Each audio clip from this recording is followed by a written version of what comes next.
In the early 1900s, crowded streets, back rooms and smoke-filled clubs became the foundation of a hidden empire.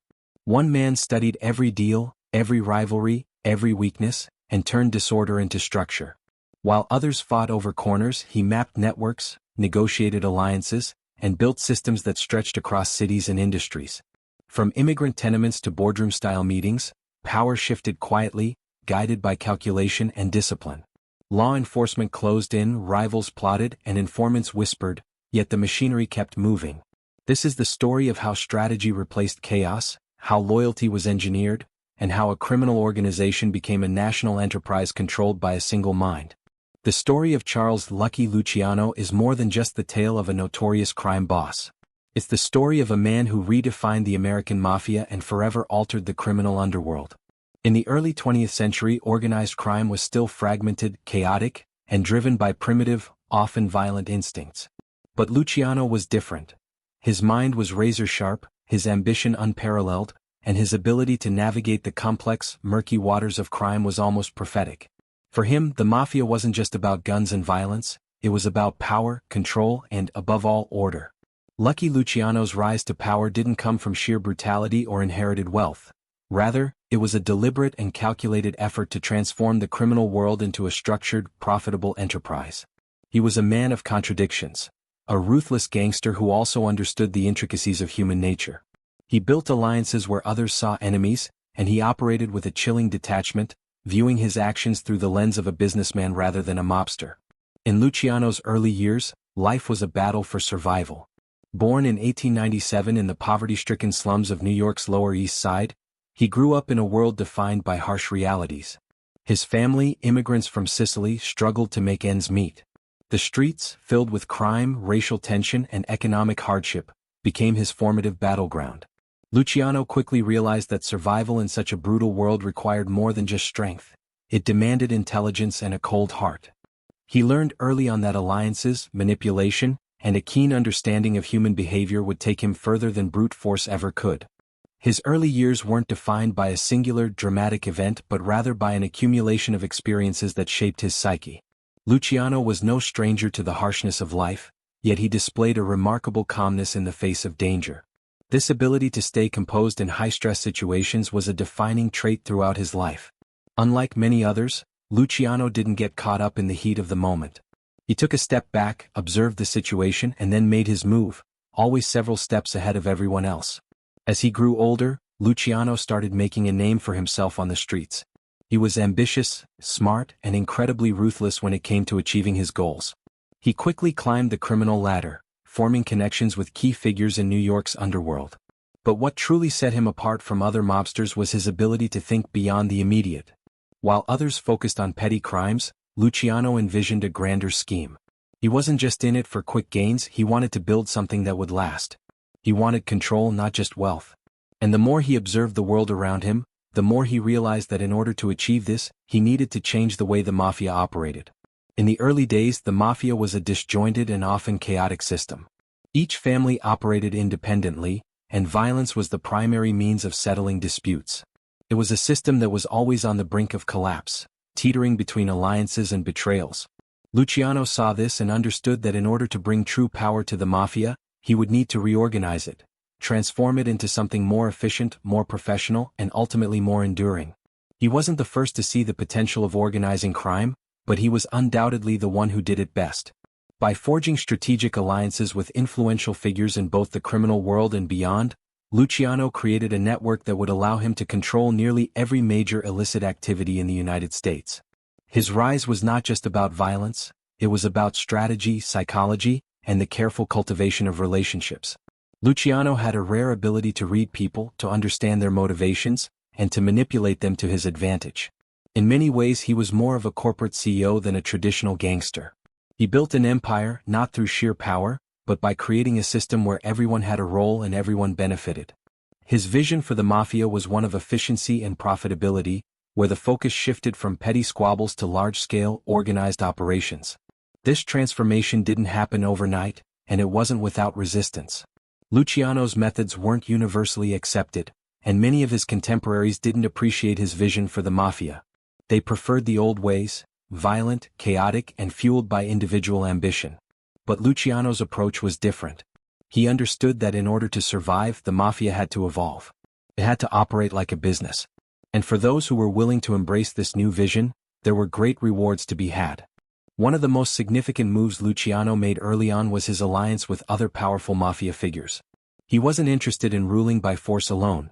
He understood that true power came from cooperation. He established the Commission, a governing body that included representatives from the most influential Mafia families in the country. The Commission's purpose was simple: to prevent turf wars and settle disputes within the Mafia. This move was a game changer, as it brought stability to a world that had previously been marked by constant infighting. Luciano's ability to bring together these powerful figures under a single umbrella solidified his position as the most powerful figure in the Mafia. But it wasn't just about maintaining power. Luciano also understood the importance of managing loyalty. In the Mafia, loyalty wasn't just a matter of trust.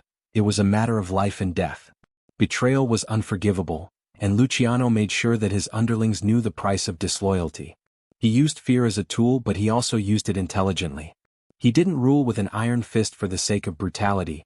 Instead, he used violence as a means to maintain control, but always in a calculated and strategic manner. He was a man who didn't act out of anger or emotion. Everything he did was calculated, deliberate, and designed to ensure the survival of his empire. One of the most intriguing aspects of Luciano's rise to power was his ability to manipulate not just his allies, but also his enemies. He was a master of the long con, always thinking several moves ahead. His ability to deceive and manipulate those around him was a key factor in his success. Whether he was making deals with corrupt politicians, striking alliances with rival families, or eliminating threats, Luciano always operated with a cold, strategic mindset. For him, there was no room for emotion, only logic and control. Yet, despite his cold and calculating nature, Luciano's story is not without its moments of complexity. While he remained emotionally detached from most of those around him, there were moments where his humanity briefly surfaced.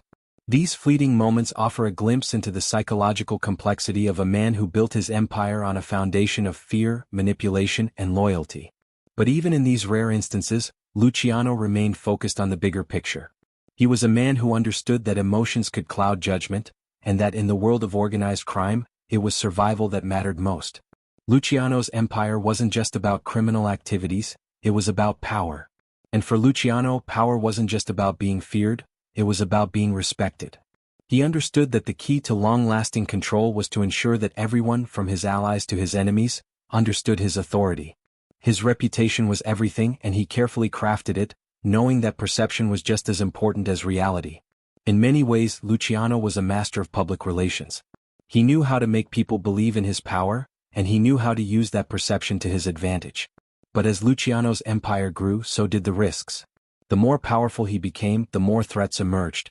He had to contend with rival gangsters, law enforcement, and even betrayal from within his own ranks. Yet, through it all, Luciano's psychological resilience was what set him apart. He never allowed fear or emotion to cloud his judgment.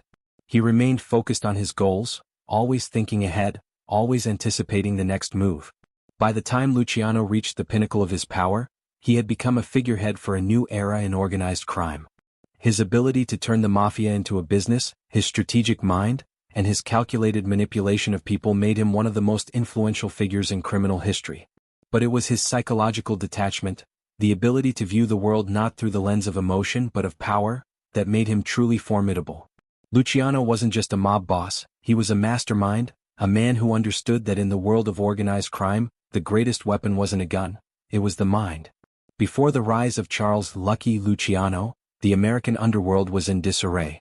The Mafia, as it was known in the early 1900s, lacked a unified structure, and crime in America was governed more by chaos than order.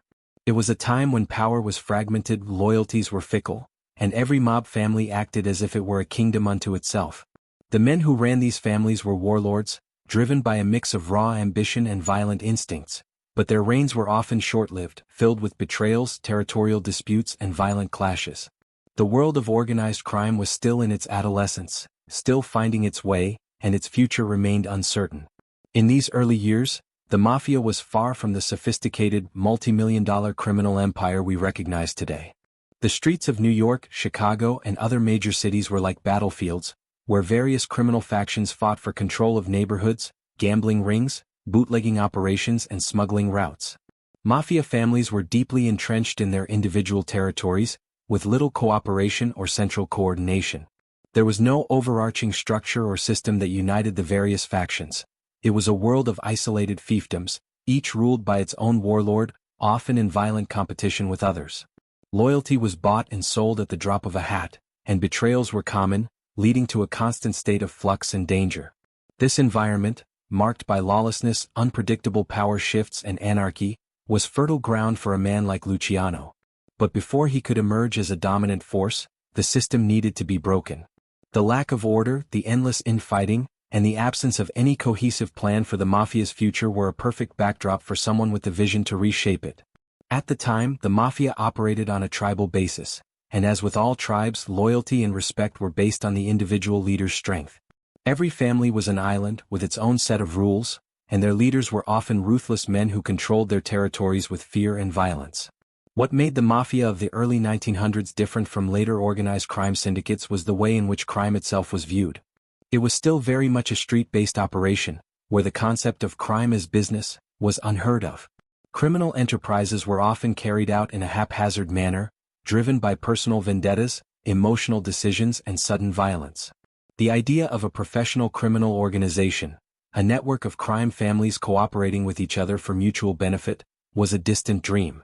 Each mob boss operated as a self-contained entity, often working in direct opposition to the interests of others. There were alliances, of course, but they were fragile and usually based on short-term advantages rather than long-term cooperation.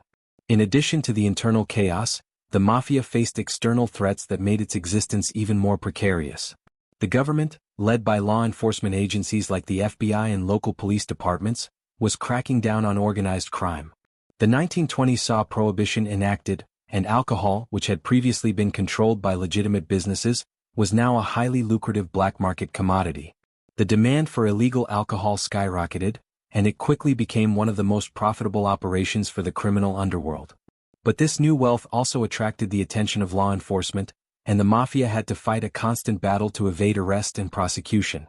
Moreover, the United States was a nation in the midst of significant social and political change.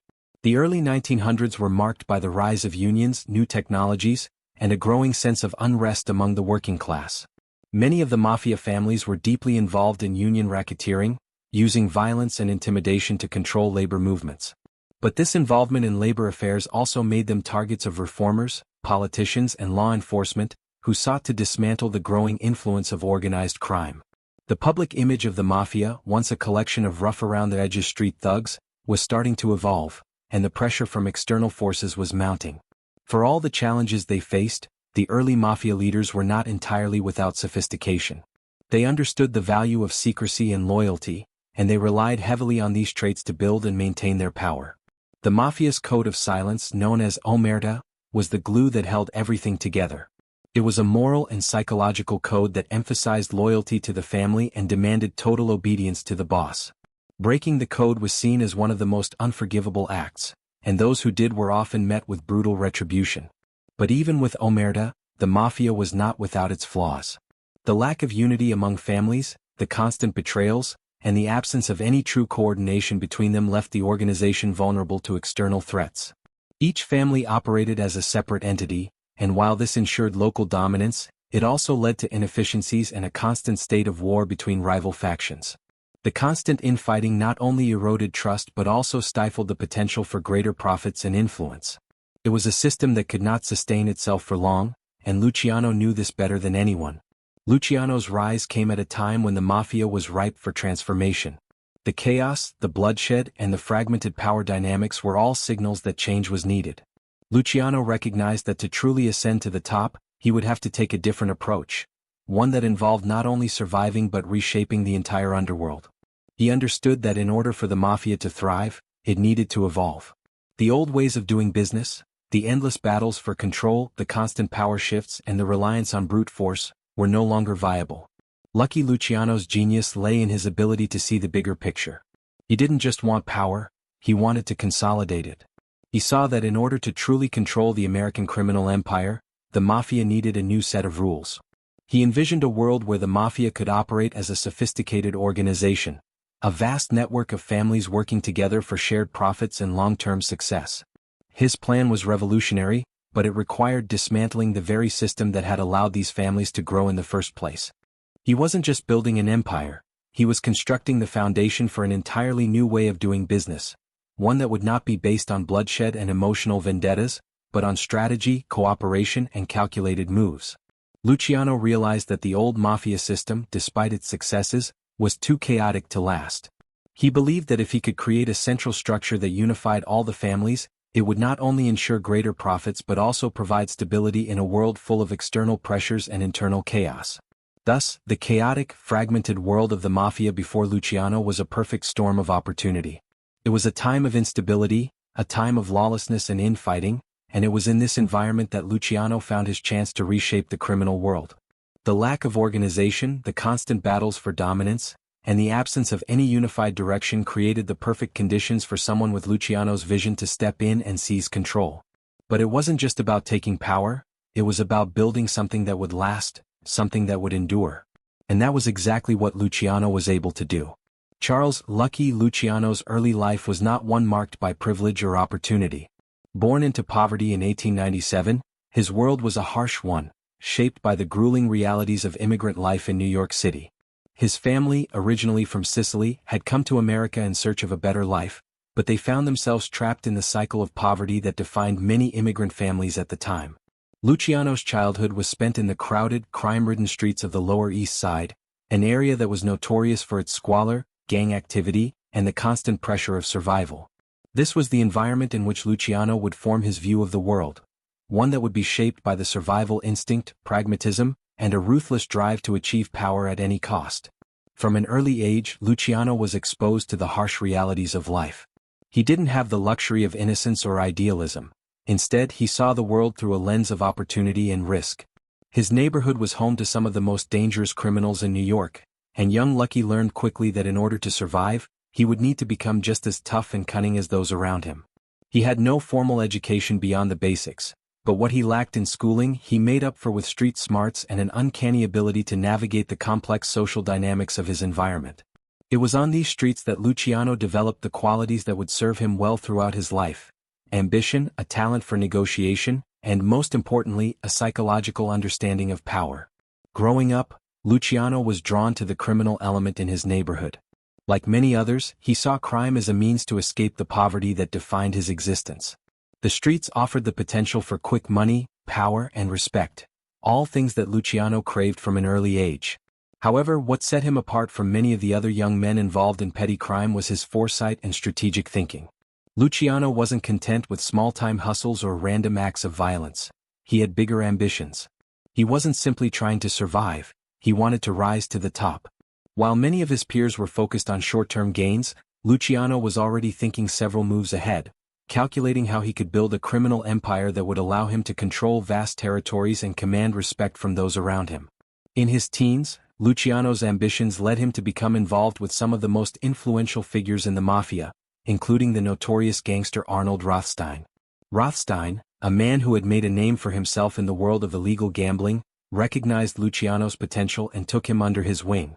Rothstein was one of the most powerful figures in the criminal world at the time, and Luciano's relationship with him would prove to be one of the most important alliances in his rise to power. Rothstein taught Luciano the importance of keeping a cool head and thinking ahead, something that would become one of Luciano's defining characteristics. Under Rothstein's tutelage, Luciano learned how to operate with precision and how to make connections that would benefit him in the long term. He wasn't just learning how to be a gangster, he was learning how to be a criminal mastermind.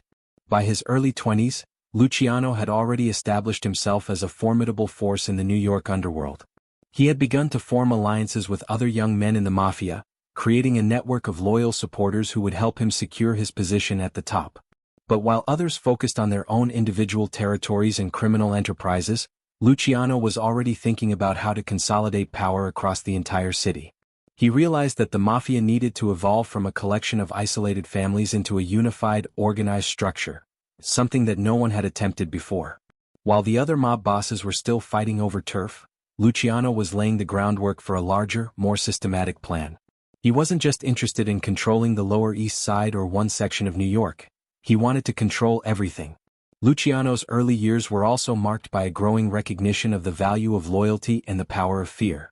He understood that, in the world of organized crime, loyalty was the currency that ensured survival. But loyalty was not something that could be given freely, it had to be earned and maintained. Luciano used his understanding of human nature to create a system of loyalty and fear that bound his followers to him. He knew that in order to maintain control over his empire, he would need to keep his subordinates both loyal and terrified of betrayal. The Mafia's code of omerta, the code of silence that emphasized loyalty to the family, became the backbone of Luciano's operation. For him, loyalty wasn't just about trust, it was about survival. Betrayal was one of the gravest sins, and those who crossed him paid a heavy price. But loyalty alone was not enough to ensure his success. Luciano also understood the importance of making the right enemies. While many gangsters tried to eliminate rivals through violence, Luciano was more patient and calculating. He understood that some enemies were better used as allies.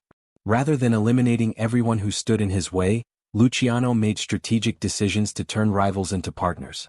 He was willing to make short-term sacrifices in order to achieve long-term gains. This pragmatism allowed him to gain the upper hand in a world where emotions often led to rash decisions and costly mistakes. Luciano's ability to keep his emotions in check and think strategically in moments of conflict set him apart from his peers. As Luciano continued to rise in the ranks, he began to realize that in order to truly control the Mafia, he would need to break away from the old ways of doing business. The Mafia's traditional methods, violent confrontations, territorial disputes, and arbitrary power struggles, were inefficient and often counterproductive. Luciano saw that in order to build a truly successful and sustainable criminal empire, the Mafia needed to operate like a business. It had to be organized, efficient, and focused on profit rather than petty vendettas. This was a radical shift from the Mafia's traditional way of doing things, and it would require a fundamental change in the way that criminal enterprises were structured. It was around this time that Luciano began to form alliances with some of the most powerful figures in the American underworld. He recognized that in order to truly control New York, he would need to bring the various factions together.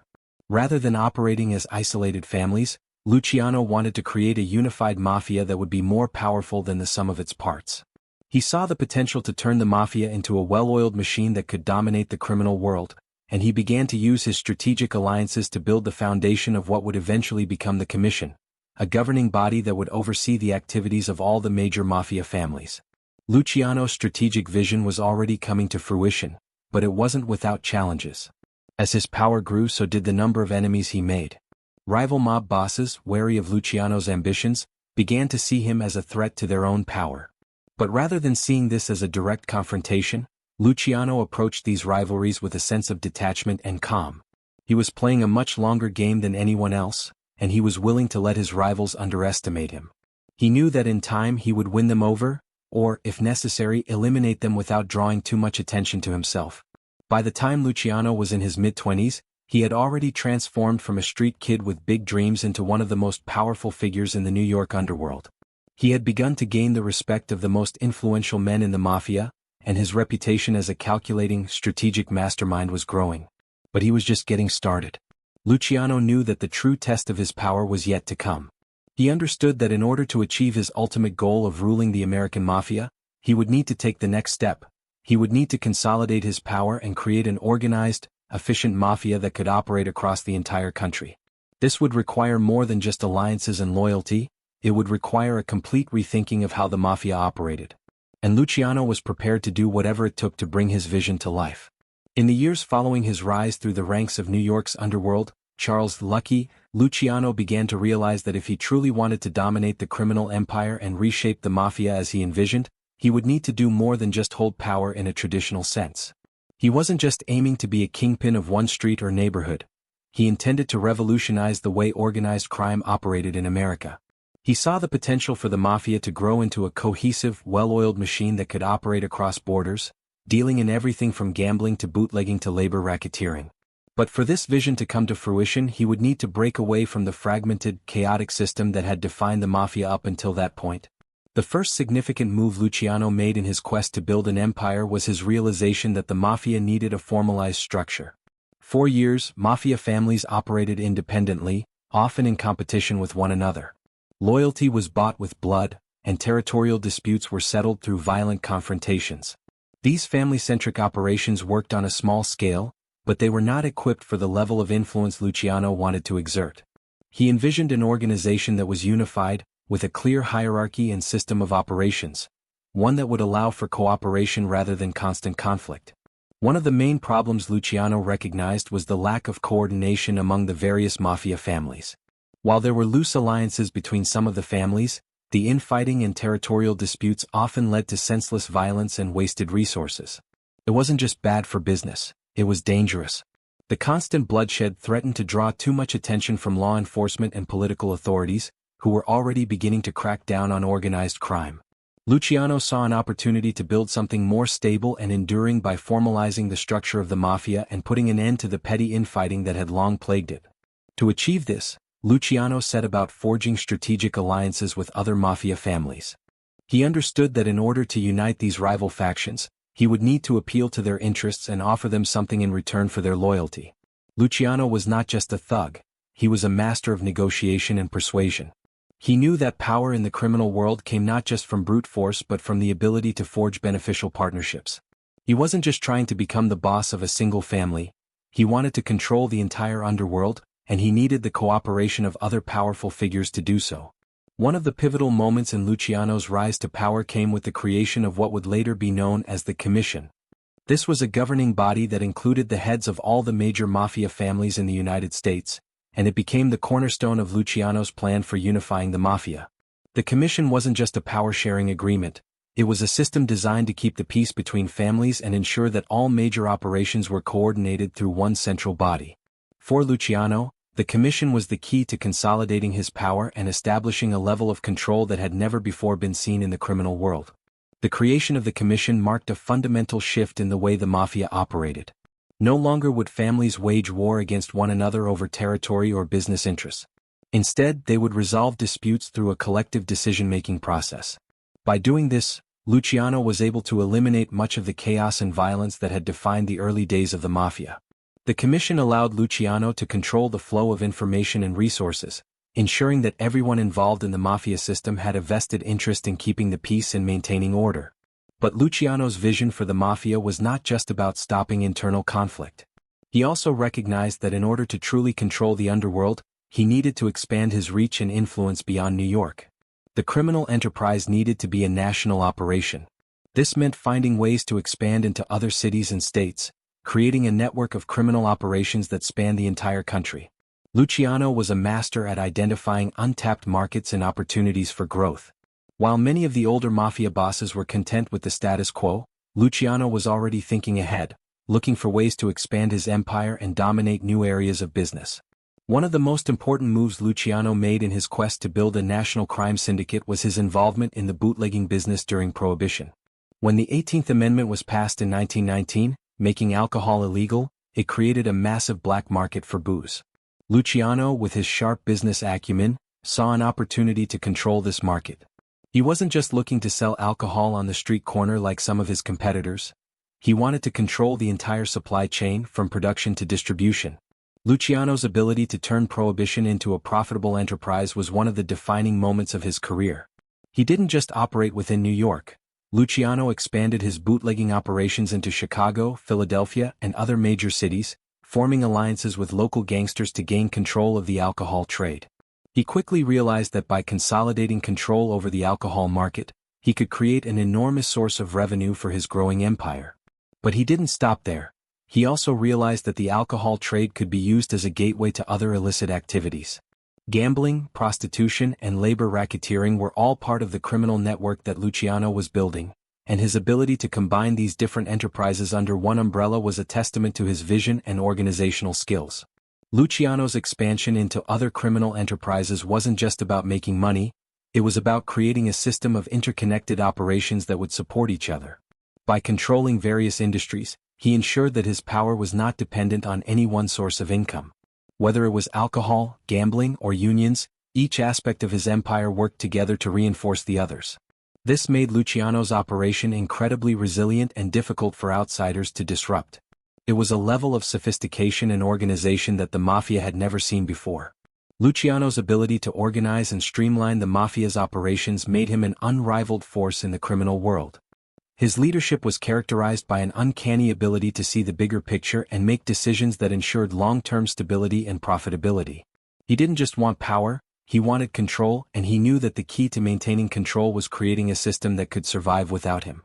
He carefully placed trusted lieutenants in key positions, allowing him to delegate authority while still maintaining oversight over all operations. This system of delegation ensured that Luciano could remain at the top of his empire while focusing on the strategic decisions that would shape the future of the Mafia. But even with all of his success, Luciano faced numerous challenges.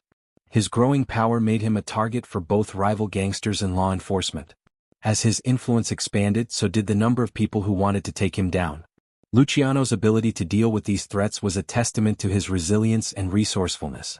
He wasn't just a criminal mastermind, he was a survivor. Whether it was fending off attempts on his life or dealing with the constant pressure from law enforcement, Luciano always found a way to stay ahead of his enemies. His strategic thinking, along with his ability to inspire loyalty and fear in those around him, allowed him to maintain his position at the top of the criminal world. By the time Luciano had fully consolidated his power, he had become the undisputed leader of the American Mafia. His ability to organize the fragmented criminal factions, expand his influence across the country, and turn the Mafia into a highly profitable and efficient enterprise made him a legend. But his rise to power was not without its challenges. Luciano had to outthink, outmaneuver, and sometimes eliminate those who stood in his way. His ability to maintain control over his empire, even in the face of constant threats, was a testament to his vision, his psychological understanding of power, and his cold, calculating nature. In many ways, Luciano's success was a result of his ability to operate with a level of emotional detachment that others could not achieve. While many gangsters were driven by personal vendettas or fleeting emotions, Luciano viewed the Mafia as a business, and his decisions were made based on logic, not emotion. His ability to suppress his emotions allowed him to make decisions that were not clouded by personal feelings, which in turn made him an effective leader. Whether he was forming alliances or eliminating rivals, Luciano always kept his eye on the prize: the creation of a unified, powerful Mafia empire that would dominate the criminal world for years to come. In the world of organized crime, few elements were as sacred as the Mafia's code of silence, omerta. This code was the backbone of loyalty, the invisible force that held the criminal world together, and its impact on the men who lived by it was profound. For Charles "Lucky" Luciano, the code wasn't merely a guideline, it was an integral part of his vision for the Mafia. His understanding of loyalty, fear, and the psychological control that this code afforded him allowed him to rise above his peers, constructing a criminal empire where betrayal was unthinkable and survival was assured for those who followed the rules. Omerta wasn't just a rule, it was a philosophy. It wasn't just about keeping quiet in the face of law enforcement or outside threats. It was about maintaining an unshakable allegiance to the family. Breaking the code, for Luciano and the men he surrounded himself with, was an unforgivable sin, one that often came with a price far steeper than death. It was a system built on psychological manipulation and absolute control, ensuring that the loyalty of subordinates was earned, maintained, and never questioned. Luciano's mastery over this code became one of his greatest weapons, as it allowed him to maintain dominance in a world where betrayal could unravel even the strongest of leaders. At its core, omerta was about control. The Mafia's power was built on a rigid hierarchy where the boss stood at the top, and everyone else fell into line beneath him. The Mafia's structure wasn't democratic, nor was it a system built on affection or familial ties. It was about power, fear, and survival. The code of silence worked because it reinforced these concepts. By enforcing loyalty and demanding absolute silence about the workings of the family, Luciano ensured that there would be no cracks in the system that might allow enemies to infiltrate or destroy it from within. The fear of retribution for breaking omerta was powerful, and Luciano knew how to use that fear to keep his subordinates in line. While omerta worked as a collective moral guideline, it was also a tool for Luciano to maintain control over his lieutenants. In a world where every action could lead to death or betrayal, Luciano used the code to ensure that no one would dare speak out or turn against him. He understood that in a world filled with backstabbing and deceit, the ability to instill fear through loyalty was a unique strength. The psychological impact of knowing that your survival depended not just on your ability to do business but on your ability to keep secrets and honor the family was immense. Omerta created an atmosphere of trust, but it was a trust built not on mutual respect but on the unrelenting threat of violence for any form of disloyalty. This system worked exceptionally well for Luciano, as it kept his inner circle unified. He surrounded himself with men who understood the importance of loyalty, and he made sure that those who failed to adhere to the code would face swift punishment. The psychological grip that this code held over his subordinates was crucial to his success, as it not only kept them in check but also ensured that they could not easily rise against him. Loyalty became an essential currency in Luciano's empire, and any breach of it would result in the most brutal of consequences. Luciano's enforcement of omerta, however, went beyond just maintaining order within his family. It was a critical aspect of how he handled both allies and enemies. He understood that the key to running such a vast criminal organization was not just about winning the loyalty of your men, but also about ensuring that those outside the family knew what would happen if they crossed him. The very idea that the Mafia operated on a different set of rules, one where silence and loyalty were paramount, became a formidable psychological tool. It made people think twice before becoming enemies with Luciano, as they knew that betraying him could not only mean their death but the eradication of their entire existence within the criminal world. Yet, despite the cold, fear-driven nature of omerta, Luciano was not blind to its complexity. He knew that loyalty was not something that could be commanded with violence alone. He understood the value of human nature and how relationships, whether personal or professional, played a huge role in maintaining the system. In order to ensure that omerta was followed, Luciano made sure that loyalty was rewarded. He recognized that a good boss was one who could cultivate an atmosphere of mutual benefit, where loyalty to the family was not just a matter of fear but of personal gain as well. He used the Mafia's business interests, gambling, labor racketeering, and bootlegging, to ensure that his loyal soldiers saw the benefits of their allegiance. For example, Luciano made sure that his men had a stake in the success of the operations they ran. He wasn't just a tyrant who demanded loyalty through fear. He offered his men opportunities for financial gain and influence, which kept them invested in maintaining their loyalty to the family.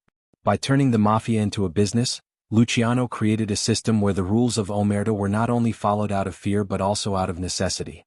This dual mechanism of fear and reward gave Luciano the ability to run a vast, multifaceted criminal enterprise, ensuring that loyalty was never questioned and that power was never truly challenged. At the same time, Luciano was not naive about the true nature of his men. He knew that in the criminal world, loyalty was always in flux, and there was always a chance for betrayal, no matter how strong the code of silence might be. In fact, it was this very understanding of human nature that allowed him to be so successful. He didn't rely solely on the loyalty of his men. He also ensured that they had a reason to remain loyal. If anyone did break the code or tried to betray him, Luciano knew that he could act swiftly and decisively, using his psychological knowledge of power dynamics to make sure that the consequences of disloyalty were severe enough to discourage anyone else from even considering it. But omerta was not just about maintaining order within the family, it also served to protect Luciano from external threats. Law enforcement, rival mobsters, and even political enemies were often thwarted by the code of silence. Law enforcement, for instance, could not find informants or witnesses to testify against Luciano because his men adhered to the code of silence. In a world where so much of a criminal's power relied on the testimony of witnesses, omerta was a shield that protected Luciano from the full force of the law. It made it almost impossible for the authorities to gather concrete evidence against him or his family. This system also served to protect Luciano's reputation. Omerta kept the family's business private and sealed off from the prying eyes of outsiders. As a result, Luciano could operate with a sense of invulnerability, knowing that his operations were protected by a web of silence that extended beyond his immediate circle. Even those who were most loyal to him understood that revealing anything about the Mafia's operations would lead to a brutal end, an end that was always swift and final.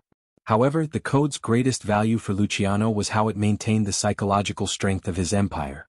Omerta created a unique loyalty among his men that was founded on fear, respect, and the overwhelming desire for survival.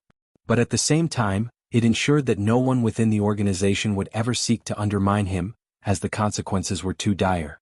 It worked as both a shield and a sword, shielding Luciano from external threats and using psychological warfare to enforce his authority.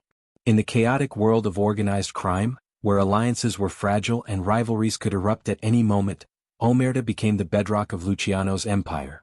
The Mafia under Luciano was not simply a collection of violent men, it was an intricate network of relationships, all held together by the unbreakable code of silence. While loyalty was at the heart of omerta, fear was its enforcer, and both elements ensured that the Mafia would thrive under Luciano's leadership.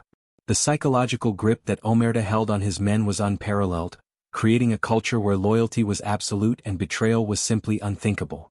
It wasn't just a rule, it was a way of life, a way of thinking, and an essential part of the power that made Luciano one of the most successful and feared mob bosses in history. Charles Lucky Luciano's genius wasn't merely in his ability to build an empire, it lay in his understanding of the business side of crime.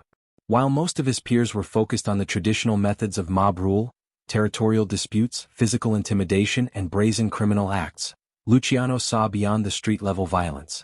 He recognized early on that the Mafia, if it was to grow and thrive in a rapidly changing world, needed to be treated like a legitimate business. He understood that the true power in organized crime was not just in controlling turf, but in controlling industries, trade, and economic flows. In this regard, Luciano revolutionized the Mafia, turning it from a collection of street gangs into a highly organized and efficient criminal corporation. One of the first areas Luciano sought to control was the burgeoning gambling market. While gambling had always been a part of the Mafia's operations, Luciano saw its potential to be far more lucrative than it had been in the past. The early 20th century saw a rapid growth in the popularity of illegal gambling, whether it was betting on horse races or running high-stakes poker games, and Luciano capitalized on this boom. But his approach was different from that of other mobsters. Rather than operating in a chaotic, unregulated manner, Luciano sought to streamline the gambling business and make it more efficient. He didn't just want to control the bookies in a few neighborhoods, he wanted to control the entire gambling market from the smallest bet to the largest casinos. By bringing structure to the gambling operation, Luciano was able to standardize the processes and ensure that everyone in the business was on the same page. He created a system that involved coordinating the various gambling operations across the city, ensuring that there were no overlaps or conflicts between different factions. This allowed him to generate far greater profits than his competitors, as it eliminated the inefficiencies and infighting that had plagued the gambling business in the past. He even set up a system where all major bets were funneled through a central authority, allowing him to collect a portion of the profits no matter where the gambling was taking place. In this way, Luciano was able to create a profitable, controlled gambling network that stretched across New York and into other cities, making him one of the most powerful men in the underworld. Gambling was not the only industry that Luciano sought to control. The 1920s, in particular, saw the rise of prohibition, which made alcohol illegal across the United States. While this law was intended to curb the consumption of alcohol, it had the opposite effect, creating a massive black market for booze. Alcohol became one of the most profitable commodities in the country, and the Mafia quickly moved in to take advantage of it. Luciano's business sense allowed him to see that this new market was an opportunity that could not be ignored. However, instead of simply running a few illegal speakeasies or bootlegging operations like other gangsters, Luciano thought on a much larger scale. He knew that the key to profiting from prohibition was controlling the entire supply chain. He needed to secure both the production and distribution of alcohol, ensuring that he could control every part of the business from top to bottom. Luciano's operations in the bootlegging business were highly organized. He developed sophisticated networks for transporting alcohol from Canada and other locations, avoiding law enforcement and rival criminals in the process. His strategic alliances with other crime families ensured that his distribution channels were protected and that his alcohol supply was both steady and profitable. But what made Luciano's approach unique was his ability to treat bootlegging as a legitimate business, much like any other corporation operating in the legal economy. He realized that running a successful operation meant managing the complexities of production, distribution, and sales in a way that minimized risks and maximized profits. He built infrastructure around his bootlegging business, much like a legitimate company would, ensuring that it operated smoothly and without interruption. He had reliable people in key positions who managed the production, transportation, and sales of alcohol, and he created a hierarchy that mirrored the corporate world. Luciano wasn't just running a criminal operation. He was running an empire, and he applied the same level of business acumen to the underworld that any successful CEO might apply to a legitimate company. However, the criminal world was not only about controlling illegal markets, it was also about gaining influence in legitimate industries. Luciano understood that the best way to protect his interests in the criminal world was to become intertwined with powerful business sectors that were outside of law enforcement's immediate purview. One of the most profitable and strategic industries that Luciano targeted was labor unions. Unions were at the heart of the working-class movement, and they controlled access to thousands of workers across multiple industries. By controlling union leadership, Luciano could access labor forces and manipulate wages, working conditions, and even strike actions to benefit his criminal enterprises. Luciano's involvement with unions was multifaceted. On one level, it was about controlling the workforce for his criminal businesses. If he had control over labor, he could ensure that workers in various sectors, construction, transport, and even the docks, were loyal to him and the Mafia. On another level, it allowed him to extort businesses that needed access to these labor forces. By infiltrating the unions, Luciano was able to ensure that his men controlled the day-to-day operations of major industries, ensuring that his criminal activities could continue unhindered by labor strikes or worker unrest. His ability to leverage the power of unions made him an even more powerful figure in both the legal and illegal economies. The Mafia no longer needed to rely solely on violent protection rackets. They had access to legitimate sources of income and influence that could be used to further entrench their power. In many ways, Luciano's control over the unions mirrored his approach to the Mafia itself. He didn't rely on brute force or violence to achieve his goals. Instead, he built a network of influence, carefully using political connections, business opportunities, and strategic alliances to further his position. Luciano's ability to blend legal and illegal enterprises was one of the most remarkable aspects of his criminal genius. He understood that organized crime couldn't exist in a vacuum. In order to thrive, it had to be part of the larger fabric of society. His Mafia was no longer a rogue operation.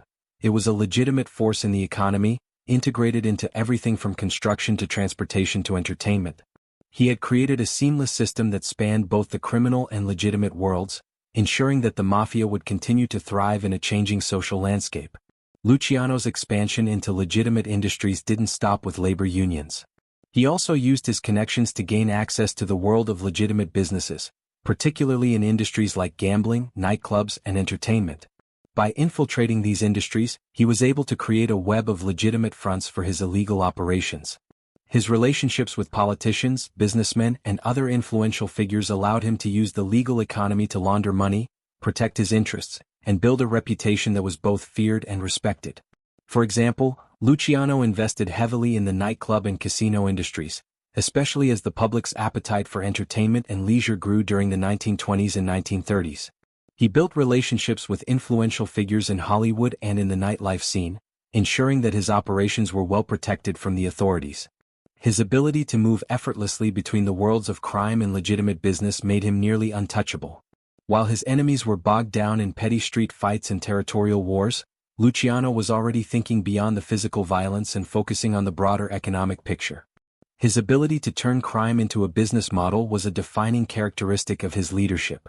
Luciano didn't just want to be feared, he wanted to be respected. By turning his criminal activities into a well-oiled machine, he created an operation that was not only profitable but sustainable. His business-savvy approach to organized crime transformed the Mafia into a national powerhouse, with far-reaching influence that extended from the streets of New York to the highest echelons of society. Ultimately, Luciano's transformation of the Mafia from a disorganized group of street thugs into a multifaceted, profit-driven enterprise marked a sea change in the criminal world. His ability to run the Mafia like a business, controlling everything from gambling to bootlegging to labor unions, gave him an unprecedented level of power and influence. By merging the worlds of crime and legitimate business, he ensured that his empire would not only survive but thrive. His vision for the Mafia was revolutionary, and his methods made him a figure both feared and admired in equal measure. As Charles Lucky Luciano's criminal empire grew, so too did the complexity of the world he had built. His ability to unite disparate factions of the Mafia, his keen sense of business, and his vision for a more organized and unified criminal operation made him an increasingly formidable figure in the underworld. However, with great power came even greater challenges, and Luciano found himself in the midst of a tumultuous period in both his personal life and his criminal endeavors. This was a time of shifting alliances, power struggles, and the ever-present threat of betrayal from within and outside his circle. The Mafia, though more powerful and profitable than ever, was now facing a hidden war, one where not only rival mobsters but also the law itself was closing in on Luciano's empire. Luciano's strategy of consolidation, though brilliant, had made him a target for those who feared the growing influence of his unified Mafia. As he expanded his criminal operations across multiple cities and industries, his rivals began to see him as a threat to their own power. While Luciano was busy organizing his empire and aligning himself with influential figures, some of the older mob bosses, whose power structures were based on violence and intimidation, felt increasingly marginalized. They saw Luciano's more businesslike approach as a threat to the traditional ways of doing things, ways that had kept them at the top for decades. They were not alone in their concerns. Law enforcement too was closing in on the Mafia, and Luciano's success had only intensified their focus on taking down the entire criminal operation. At this point, Luciano's rise to the top of the Mafia hierarchy had made him a lightning rod for attention. Rival families, especially those led by old-school bosses who preferred a more traditional hierarchical structure, felt the tension build as Luciano's power became more entrenched. These men had spent their careers building empires based on fear and violence, and they viewed Luciano's ability to unite the Mafia as a dangerous shift away from the familiar power dynamics they had worked so hard to establish. Luciano's idea of a commission was seen by some as a dilution of the Mafia's power, an undermining of the old ways that valued independence and loyalty to the family above all else. The formation of the commission with its shared power structure meant that the old hierarchy was being replaced by something new and untested. This clash of ideologies began to manifest in the form of open conflict. Rivalries between Luciano and other powerful Mafia families began to intensify. While Luciano sought to unify the families and create a more efficient, profitable operation, others pushed back against his vision, fearing that their autonomy would be lost in the process. Luciano's willingness to cut deals with old rivals, and his ability to work with various factions, made him a master strategist. However, for some, it wasn't enough to secure peace. A number of mobsters sought to eliminate Luciano, fearing that his dominance was growing beyond what was acceptable. Despite these internal conflicts, Luciano's enemies faced an even greater challenge: law enforcement. By the time Luciano had fully cemented his position as the most powerful Mafia boss in the United States, the pressure from the government had reached an all-time high. The Prohibition era with its illegal alcohol trade had brought organized crime into the national spotlight, and the authorities were determined to bring the Mafia to justice. Luciano's ability to operate without the law catching up to him had made him a symbol of the Mafia's influence, and it was clear that the government's crackdown on organized crime was intensifying. The FBI, along with local law enforcement agencies, had begun to target Luciano with increasing aggression. The stakes were higher than ever, both for the Mafia and for the government. Luciano had built a criminal empire worth millions, and the authorities knew that bringing him down would be a major blow to the Mafia's operations across the country. They were determined to stop him, and they employed a variety of strategies to try and capture him. For Luciano, the pressure was mounting on both fronts. He had to manage the internal power struggles within the Mafia while simultaneously outmaneuvering the law, which was growing more sophisticated in its efforts to dismantle his operations. It was during this period of mounting tension that Luciano's greatest downfall would begin to take shape. As the FBI and other law enforcement agencies ramped up their investigation into Luciano's activities, they began to build a case against him. One of the most critical elements in their case was the testimony of informants. Men who had once been loyal to Luciano but had turned against him in exchange for reduced sentences or immunity. These informants played a crucial role in the government's ability to gather evidence against Luciano, and they would ultimately lead to his arrest. But Luciano's downfall wasn't just a product of law enforcement pressure. It was also the result of betrayal within his inner circle. The very loyalty he had built his empire on was starting to unravel. As rivalries within the Mafia intensified, some of Luciano's closest allies began to see opportunities to seize power for themselves. In a world where loyalty was paramount, the idea of betrayal was a dangerous one, but Luciano's power was so vast that it created resentment and jealousy among his lieutenants. For some, the prospect of dethroning the boss was too tempting to ignore. At the heart of the betrayal was a sense of insecurity. Despite Luciano's brilliance in building an empire, he was not invincible. The constant struggle for power, both within the Mafia and from law enforcement, took its toll. Luciano's rivals saw the growing pressure from the authorities and recognized it as an opportunity to make their move. If they could weaken Luciano's position, they could take advantage of the chaos and emerge as the new leaders of the Mafia.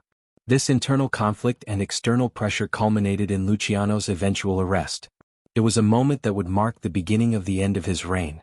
In 1936, Luciano was arrested on charges of compulsory prostitution, a crime that was a direct result of his involvement in organized crime operations that trafficked women across state lines. The case against him was built largely on the testimony of witnesses and informants, and despite Luciano's best efforts to avoid conviction, the evidence against him was overwhelming. It was a crushing blow to his empire, one that came at the hands of those who had once been loyal to him, as well as the relentless pursuit of law enforcement. The arrest was only the beginning of Luciano's fall from grace. Despite his previous success in evading the law, Luciano was now caught in the web of his own empire. The very system of loyalty and silence that had served him so well was now being used against him. Those who had once sworn their loyalty to him were now turning on him, and the authorities were closing in for the kill. Luciano's downfall wasn't just about the loss of power, it was about the unraveling of the very system he had worked so hard to build. The trial that followed was a public spectacle, one that brought the full weight of the law down upon Luciano and his associates. It was a turning point not only in Luciano's life but also in the history of the Mafia itself. The trial represented the culmination of years of law enforcement pressure, rivalries, and internal betrayals. It was the final chapter in Luciano's reign, one that would ultimately lead to his conviction and imprisonment. While Luciano's arrest was a monumental event in the history of organized crime, it was also a reflection of the changing dynamics of the Mafia. The old ways, built on violence and territorial control, were no longer enough to sustain the Mafia in a world where law enforcement had become more sophisticated and organized. Luciano's downfall was not just the result of his enemies, it was also the result of the very system he had created. The hidden war within the Mafia, coupled with the relentless pressure from the authorities, marked the beginning of the end of an era. Despite the inevitable betrayal, the rise of external threats, and the mounting pressure from law enforcement, Luciano's legacy would endure. Even as the government celebrated its victory, Luciano's influence within the Mafia remained undeniable. His ability to create a unified, organized crime syndicate that spanned across the nation would leave a lasting mark on the criminal world. Though his empire would eventually fall, his vision and his strategic brilliance continued to shape the way the Mafia operated long after his downfall.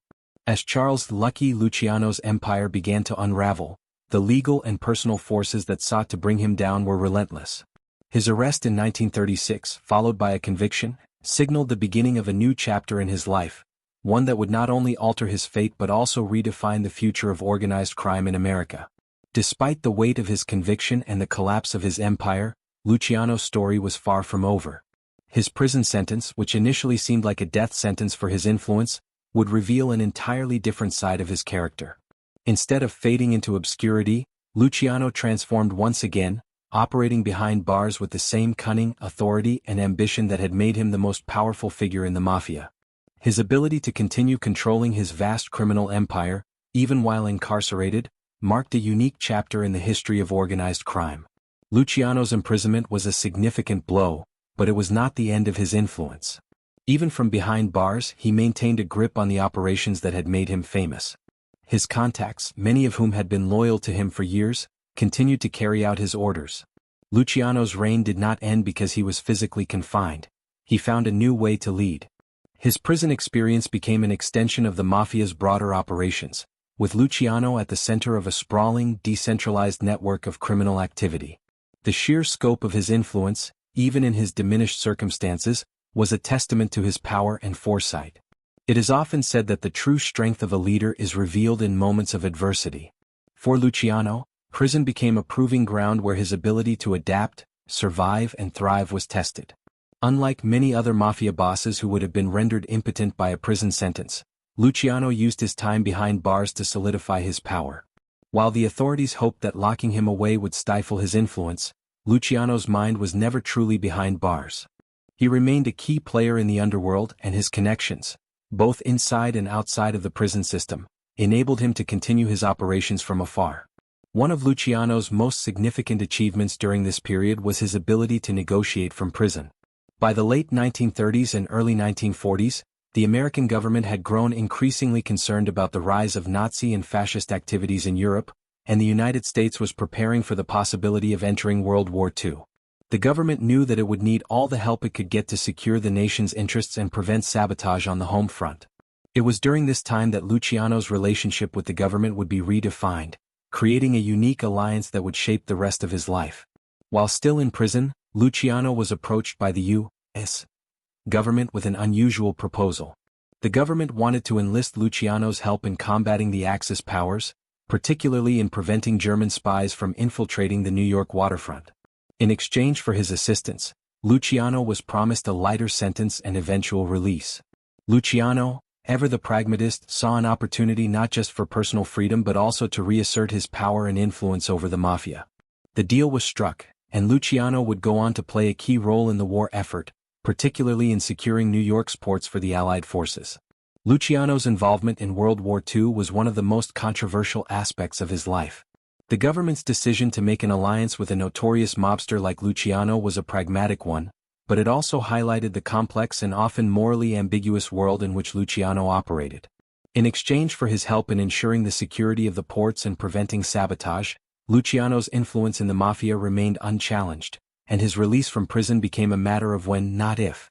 While the deal made some uncomfortable, including law enforcement officials who had spent years trying to bring him down, the government saw the opportunity as too valuable to pass up.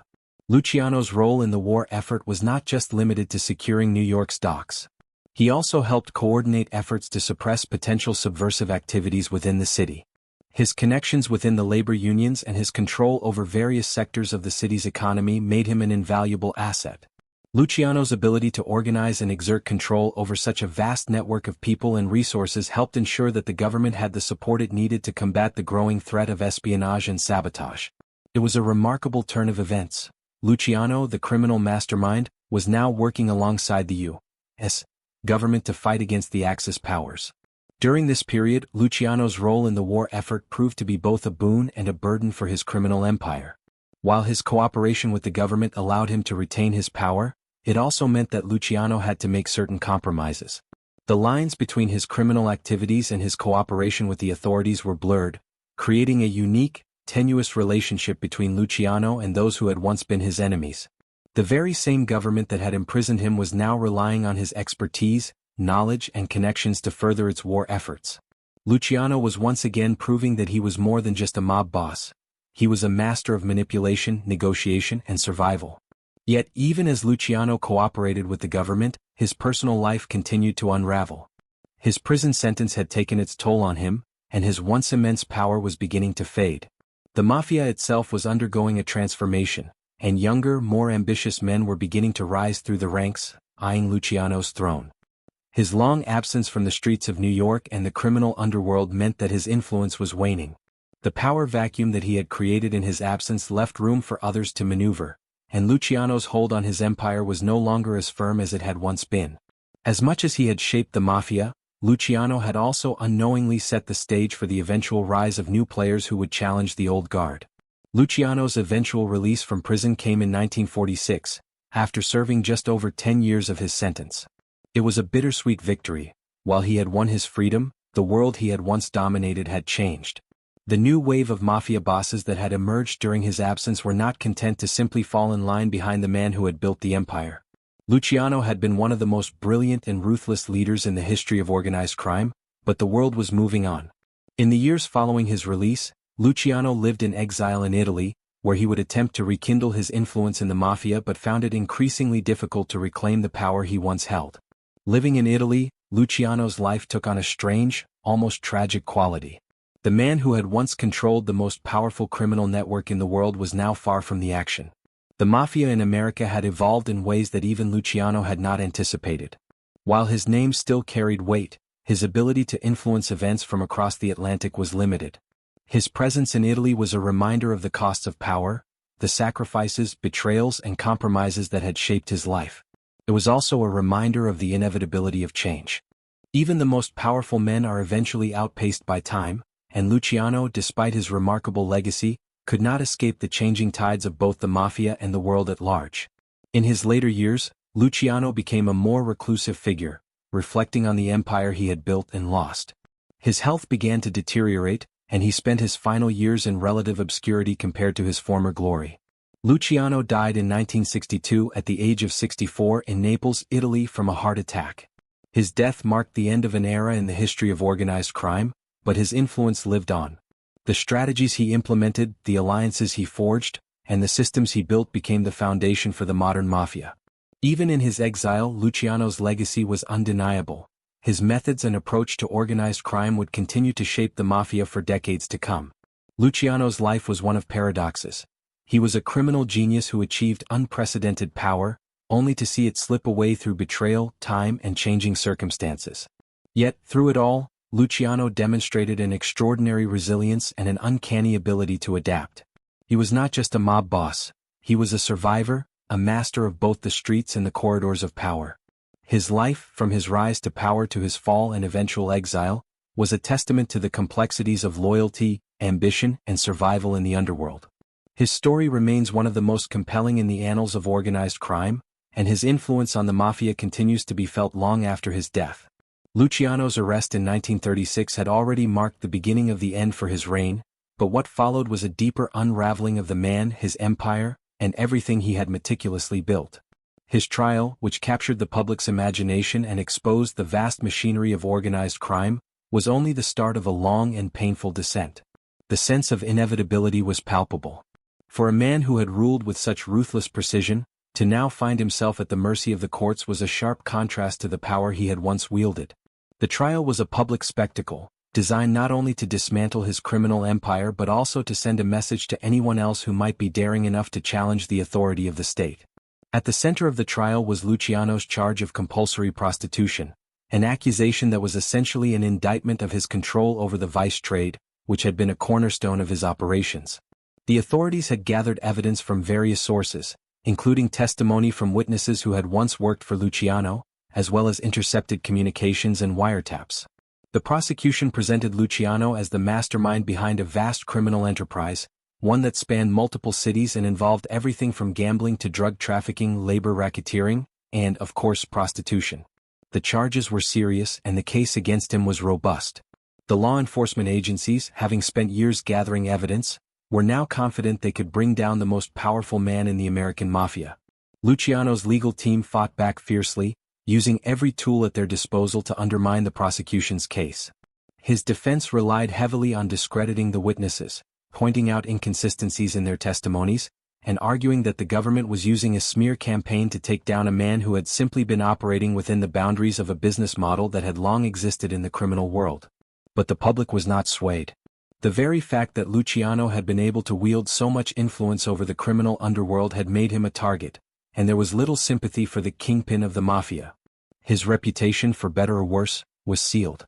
The trial was more than just a legal battle, it was a battle for the very identity of the Mafia. Luciano's ability to unify the fractured criminal factions had earned him a reputation as a brilliant strategist, someone who could transcend the traditional rivalries that had marked the Italian-American mob. The trial, however, painted him not as a visionary but as a criminal mastermind who had orchestrated a sprawling and corrupt empire. The court proceedings highlighted not just the extent of his criminal operations, but also the moral rot that lay at the heart of organized crime. By focusing on the human toll of his actions, such as the exploitation of women in the prostitution ring, the prosecution was able to tap into the public's growing distaste for the Mafia and its methods. For all of Luciano's business acumen, the world saw him as a villain, and the consequences of his actions were being laid bare for the world to see. When the verdict came down, it was a crushing blow. Luciano was sentenced to 30 to 50 years in prison. The sentence was a symbolic moment in the history of organized crime, not just because of the sheer length of the sentence, but because it represented the government's growing resolve to take down the Mafia. For years, Luciano had been the untouchable godfather of the criminal world, but now he was just another man behind bars, facing the harsh reality of the justice system. His conviction was a victory for the law, but it was also a victory for his enemies within the Mafia who had long resented his control and feared his growing power.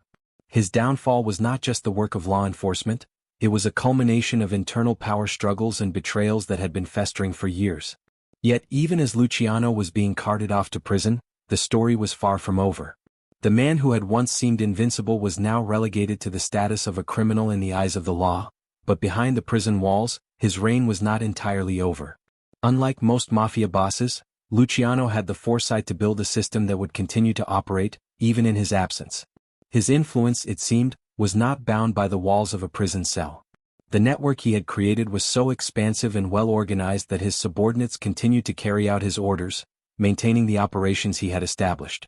The very systems that had made him so powerful in the first place, the code of silence, the loyalty to the family, and the intricate web of business interests, remained intact. Luciano's ability to maintain control over his empire from behind bars was unprecedented. He was a man who had not just relied on brute force to maintain power, but had created a complex system of operations that could continue without him physically present. Even though he had been locked away, his influence extended far beyond the prison gates. It was as though the prison itself was merely another layer of his empire, a space in which he could continue to manipulate and control the world he had built. His mind remained as sharp as ever, and his understanding of the criminal landscape was as vast as it had been when he was at the height of his power. However, his situation was not without its challenges. While Luciano's power in the underworld was far from diminished, his absence from the streets meant that new power dynamics began to take shape. Rival factions, both within the Mafia and in the wider criminal world, began to vie for control of the operations that Luciano had once dominated. The power vacuum left in his absence led to a series of internal struggles for control of the various territories, businesses, and illegal operations Luciano had established. Some of his closest allies moved to consolidate their own power, while others sought to distance themselves from the mob boss who was now a prisoner. But Luciano's ability to adapt to changing circumstances was unmatched. He understood that in the criminal world, survival was a matter of constant evolution. His capacity for forming alliances, making strategic moves, and leveraging his influence ensured that, even in prison, he remained a critical player in the ongoing drama of the Mafia. His continued leadership, though remote, was a testament to his strategic genius and his ability to shape events from behind bars. Meanwhile, the U.S. government, which had worked so hard to bring Luciano to trial, found itself in a position where it had to come to terms with the fact that the man they had imprisoned was still capable of exerting significant influence. The authorities had hoped that by locking him away, they could effectively neutralize the Mafia's power, but instead, Luciano's control persisted. His ability to maintain his empire from within the prison walls led some to question the true limits of the government's power over the criminal world. It was a reminder that, despite the convictions, trials, and long sentences, the underworld was not so easily eradicated. During this time, Luciano also began to navigate the political landscape in a way that further blurred the lines between his criminal enterprises and the world of legitimate power. His influence with labor unions, politicians, and other figures of authority allowed him to maintain connections that proved invaluable. His network of contacts, both within the criminal world and in the corridors of power, ensured that he could still manipulate events to his advantage.